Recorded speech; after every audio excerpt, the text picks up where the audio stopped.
नमस्कार साथियों, मैं हूं अमित सिंह। जीएसएम कॉलेज बेवर के डिजिटल प्लेटफॉर्म पर आप सभी का स्वागत है। मित्रों, मैं आज पुनः उपस्थित हूं जीव विज्ञान के एक बहुत ही महत्वपूर्ण टॉपिक के साथ। जैसा कि आप सभी लोग जानते हो कि हमारी एनिमल किंगडम की एक श्रृंखला चल रही है, जिसमें एनिमल किंगडम से संबंधित विभिन्न प्रकार के फाइलम्स की बात की जा रही है। तो आज का जो हमारा टॉपिक है वो है फाइलम एनिलिडा। पिछले वीडियो में हमने बात की थी फाइलम एस्केहेलमिन्थीज की, हमने बात की थी प्लेटीहेलमिन्थीज की, हमने बात की थी सीलेंटरेटा की। तो इसी कड़ी में जो हमारा अगला संघ है, आज का जो हमारा टॉपिक है वो है फाइलम एनिलिडा। तो आज हम ये जानने का प्रयास करेंगे कि फाइलम एनिलिडा के अंतर्गत किस प्रकार के एनिमल्स आते हैं, उनके स्पेशल कैरेक्टर्स क्या हैं, उनके स्पेशल फीचर्स क्या हैं, उनमें एक्सक्रीशन किसके द्वारा होता है, रेस्पिरेशन किस प्रकार से होता है, किस प्रकार के जंतु हैं, स्पेशल कैरेक्टर्स क्या हैं। तो इन सब बिंदुओं पर इस वीडियो के अंतर्गत हम सभी लोग बात करेंगे और हम ये जानने का प्रयास करेंगे कि फाइलम एनिलिडा के अंतर्गत किस प्रकार के जंतुओं को सम्मिलित किया गया है। तो सबसे पहले हम बात करते हैं फाइलम एनिलिडा के इंट्रोडक्शन की, एनिलिडा के परिचय की। तो एनिलिडा शब्द का जो प्रयोग है सर्वप्रथम जीन बैप्टिस्ट डी लैमार्क के द्वारा किया गया था। आपसे पूछा जा सकता है कि एनिलिडा शब्द का प्रयोग सर्वप्रथम किसके द्वारा किया गया, तो एनिलिडा शब्द का प्रयोग सर्वप्रथम लैमार्क के द्वारा किया गया। इस संघ के अंतर्गत सेगमेंटेड एनिमल आते हैं, यानी खंड युक्त जंतु आते हैं। बहुत खास बात है कि इनकी बॉडी कैसी होती है, इनकी बॉडी सेगमेंटेड होती है, रिंग्स में डिवाइड होती है। तो ये खंड युक्त जंतु होते हैं।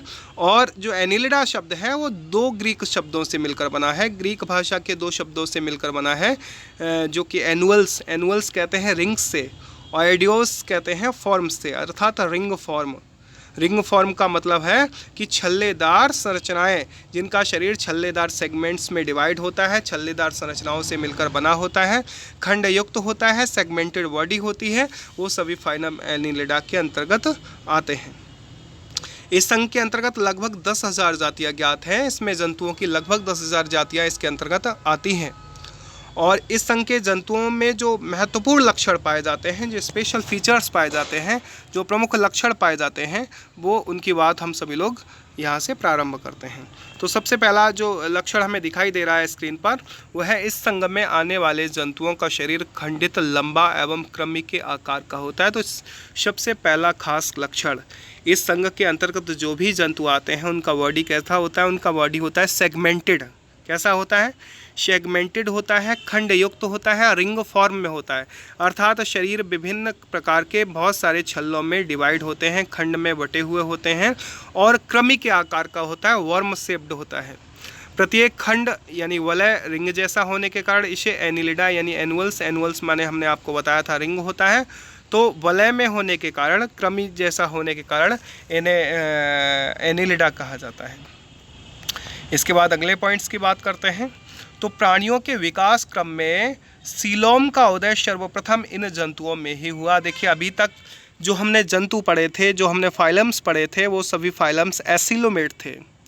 लेकिन यहाँ पर हमें देखने को मिल रहा है कि प्राणियों के विकास क्रम में वास्तविक देह गुहा, अभी जो देह गुहा हमने पढ़ी थी एस्केहेलमिन्थीज में, प्लेटीहेलमिन्थीज में, वो कैसी थी? एसिलोमेट थी, कूट देह गुहा थी, स्यूडोसीलोमेट थी, तो कूट देह गुहा थी। लेकिन अगर वास्तविक देह गुहा की बात करें तो वास्तविक देह गुहा हमें सबसे पहले एनिलिडा के जंतुओं में ही देखने को मिलती है। अर्थात प्राणियों के विकास क्रम में वास्तविक देह गुहा यानी सीलोम का उदय सर्वप्रथम एनिलिडा में ही हुआ था, एनिलिडा के जंतुओं में ही हुआ था। ये प्रश्न परीक्षा में पूछा जा सकता है।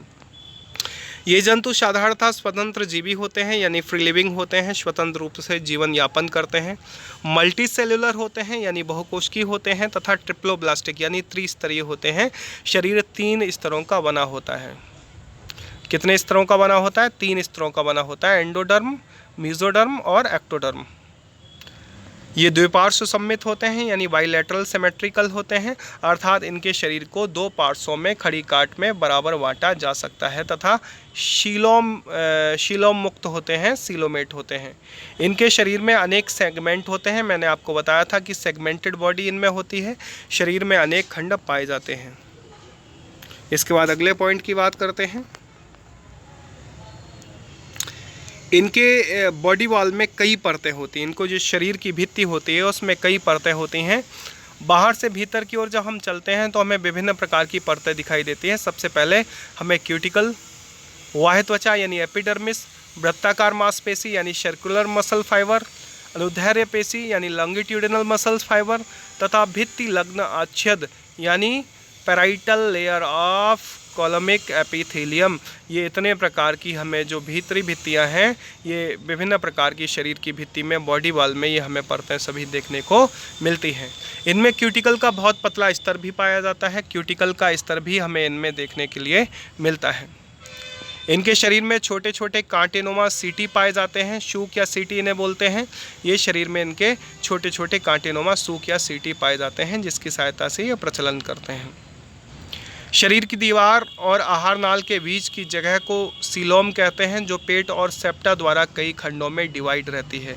शरीर की दीवार और एलिमेंट्री कैनाल के बीच की जो जगह होती है, आहार नाल के बीच की जो जगह होती है एनिलिट्स में, इसे सीलोम कहते हैं, जो पेट या सेप्टा द्वारा कई खंडों में बटी रहती है। देह गुहा के चारों ओर भ्रूण के मेसोडर्म की एक परत होती है। देह गुहा के चारों ओर किसकी परत होती है?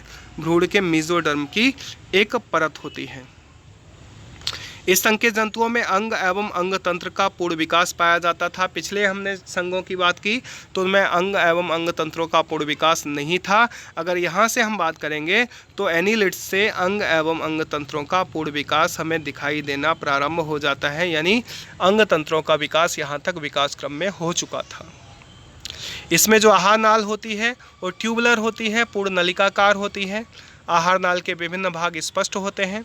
इनमें रक्त का परिसंचरण बंद रुधिर वाहिनियों के द्वारा होता है, अर्थात इनमें क्लोज टाइप का सर्कुलर सिस्टम पाया जाता है, बंद प्रकार का परिवहन तंत्र पाया जाता है। इनमें जो हीमोग्लोबिन है वो रुधिर कणिकाओं में न होकर प्लाज्मा में घुला रहता है। बहुत खास बात है कि एनिलिट्स में जो हीमोग्लोबिन होता है वो रुधिर कणिकाओं में न होकर प्लाज्मा में घुला रहता है। हीमोग्लोबिन कहाँ घुला रहता है? प्लाज्मा में घुला रहता है एनिलिडा के अंतर्गत। इनमें जो उत्सर्जन है, एक्सक्रीशन है, वो नेफ्रीडिया के द्वारा होता है। इन्हें हिंदी में वृक्कक कहते हैं। बहुत इंपॉर्टेंट है, कई बार पूछा जाता है परीक्षाओं में कि एनिलिट्स में उत्सर्जन किसके द्वारा होता है, तो एनिलिट्स में उत्सर्जन नेफ्रीडिया या वृक्कक के द्वारा होता है। इनमें जो रेस्पिरेशन है, जो श्वसन है, वो साधारणतः स्किन द्वारा यानी त्वचा द्वारा तथा किसी किसी में क्लॉम्स यानी गलफड़ों यानी गिल्स के द्वारा होता है। किसी किसी में क्लॉम के द्वारा और साधारणतः त्वचा के द्वारा होता है, स्किन के द्वारा होता है। इसके बाद अगले पॉइंट की बात करते हैं। इनमें तंत्रिका तंत्र में एक जोड़ी पृष्ठीय सेरेब्रल गुच्छिका यानी सेरेब्रल गैंग्लियन या ब्रेन एवं एक दोहरी तथा ठोस अधर तंत्रिका यानी डबल वेंट्रल नर्व कोड पाया जाता है। इसमें सेरेब्रल गैंग्लियन पाया जाता है या मस्तिष्क पाया जाता है, या डबल वेंट्रल नर्व कोड इनके नर्वस सिस्टम में पाया जाता है, अर्थात नर्वस सिस्टम भी इनका डेवलप्ड होता है। देखिए, एक सबसे खास करैक्टर और इनमें है, इनमें फोटो रिसेप्टर्स पाए जाते हैं। इनमें संयुक्त नेत्र पाए जाते हैं, फोटो रिसेप्टर्स पाए जाते हैं। फोटो रिसेप्टर्स का मतलब होता है प्रकाशग्राही। जो एनिलिडा के जंतु होते हैं इनकी आंखों में तस्वीर नहीं बनती, ये अंधकार एवं प्रकाश का अनुमान तो लगा सकते हैं फोटो रिसेप्टर्स के माध्यम से, परंतु इनके नेत्रों में प्रतिबिंब नहीं बनता। क्यों नहीं बनता? क्योंकि इनमें प्रकाशग्राही पाए जाते हैं, फोटो रिसेप्टर्स पाए जाते हैं, जो कि नर्वस सिस्टम इसमें नर्वस सिस्टम बहुत महत्वपूर्ण कार्य करता है। इस संघ के जो जंतु होते हैं वो एक लिंगी होते हैं तथा कुछ उभयलिंगी भी होते हैं। उभयलिंगी कौन होता है? केचुआ होता है। तो कुछ एक लिंगी भी होते हैं, कुछ उभयलिंगी भी होते हैं। कुछ जंतुओं के परिवर्धन काल में एक लार्वा अवस्था होती है जिसे ट्रोकोफोर लार्वा कहते हैं। बहुत आवश्यक प्रश्न है, कई बार पूछा जाता है कि ट्रोकोफोर लार्वल स्टेज किस फाइलम के एनिमल्स में पाई जाती है, तो ट्रोकोफोर लार्वा कहाँ पाया जाता है? ट्रोकोफोर लार्वा एनिलिडा फाइलम के जंतुओं में पाया जाता है। अगर एग्जाम्पल की बात करें तो पालीगॉइडियस, नेरिस, एफ्रोडाइट, केचुआ, फेरेटिमा पोस्थुमा जिसे बोलते हैं, इसे किसान का मित्र भी कहा जाता है, जोंक, हिरुडनेरिया आदि। कुछ महत्वपूर्ण तथ्यों की बात करते हैं। नेरिस एक समुद्री पॉलीकीट है जो विश्व भर में समुद्र तट पर चट्टानों के नीचे या समुद्री वनस्पतियों के बीच में पाया जाता है। हिरुडिनेरिया को सामान्य भाषा में भारत में जोंक कहते हैं, जो सामान्यतः मीठे जल वाले तालाबों में या पोखरों में गड्ढों में पाया जाता है। यह बाह्य परजीवी तथा रक्ताहारी होता है। कैसा होता है? रक्ताहारी होता है। खून चूसते समय जूस में एक प्रकार का एंटीकोएगुलेंट यानी प्रतिस्कंदक निकलता है, जिसे हिरुडिन कहते हैं। हिरुडिन रक्त चूसते समय जोंक के मुंह में खून को जमने नहीं देता। कौन नहीं जमने देता? हिरुडिन। जो हिरुडिन नामक प्रतिस्कंदक पदार्थ होता है, खून चूसते समय जोंक के मुंह में खून नहीं जमने देता, इसीलिए इसका नाम हिरुडिनेरिया रखा जाता है। एफ्रोडाइट को समुद्री चूहा भी कहते हैं। इसके अंतर्गत एक जंतु आता है जिसका नाम होता है एफ्रोडाइट। इसे हम समुद्री चूहा भी कहते हैं। धन्यवाद।